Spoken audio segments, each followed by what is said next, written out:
Ang programang ito ay hatid sa inyo ng Air 21. Sagot ko, padala mo!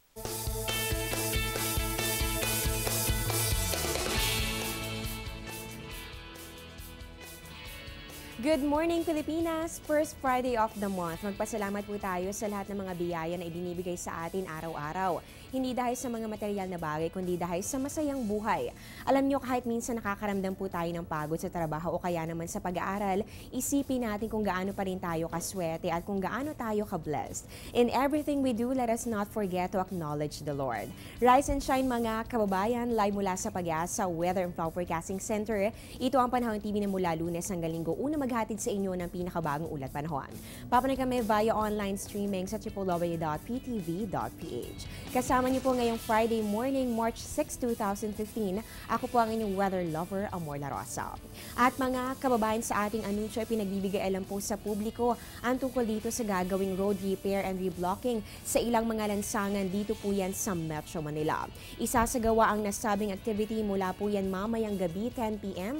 hanggang sa March 9 o araw po ng Lunes, alas 5 ng umaga. Kabilang sa road repair and reblocking ang mga sumusunod na daan. Sa southbound along Mindanao Avenue from Road 20 to North Avenue. Kasama rin po dito ang along Commonwealth Avenue mula po yan sa Commonwealth Market o Villonco Overpass hanggang sa Bicol Leyte Overpass. At dito naman po sa eastbound, kasama po dito ang Batangas Road from DSWD to Payatas Road along Congressional Avenue Extension from Tandang Sora Avenue hanggang Luzon Avenue po yan. At ganun din ang CP Garcia Avenue mula po ito sa Velasquez Street to Katipunan Avenue. Samantala, ang buwan ng Marso po ay tinuturing na National Women's Month. Ang tema po sa taong ito ay Juana, desisyon mo ay mahalaga sa kinabukasan ng bawat isa, ikaw na. Ang selebrasyon nito ay bunga ng iba't ibang mga gawain ng mga kababaihan noong early 20th century. Ilan lamang sa mga ipinaglaban ng mga grupo ng mga kababaihan noon ay ang mababang sahod, kakulangan sa proteksyon at ang hindi maayos sa pagtrato sa kanilang trabaho. Isa rin po sa mga tumatak sa kasaysayan ng mundo ay ang March 25 Triangle Shirtwaist Factory Fire in New York City na kumitili sa higit 100 buhay ng mga babaeng empleyado.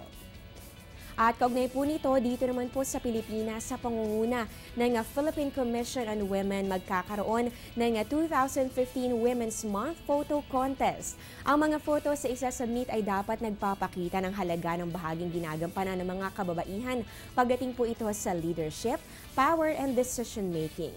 Ang mga entries po ay tatanggapin hanggang sa darating na March 12, 2015. At bukas po ang contest na ito sa lahat ng Filipino amateur photo enthusiasts, maliban na lamang sa mga empleyado ng PCW at ng kanilang mga kaanak. Pipili po ng 12 entries na mag-uuwi naman ng 10,000 pesos. At para po sa iba pang mga detalye, makipag-ugnayan lamang o bisitahin po itong www.pcw.gov.ph.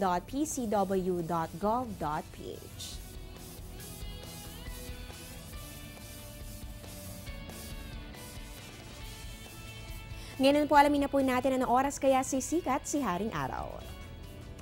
Para po sa ating sunrise po ay 6:10 ng umaga at ang sunset po natin ay 6:05 ng gabi.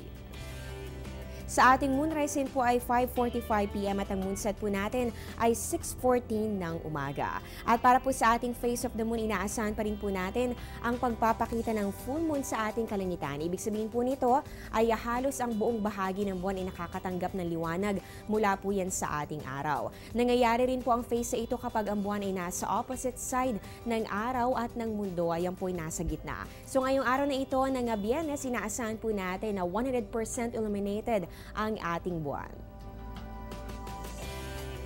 At ngayon pag-usapan po natin ang ating tides. Para po sa ating high tide, yan po ay 0.45 meters, 11:50 ng umaga. At ang low tide po natin ay naabot lamang po ng 0.06 meters. Ito po ay 5:27 ng umaga. So ito po ay courtesy of Namria. Magbabalik pa po ang Panahon TV pagkatapos ng ilang mga paalala.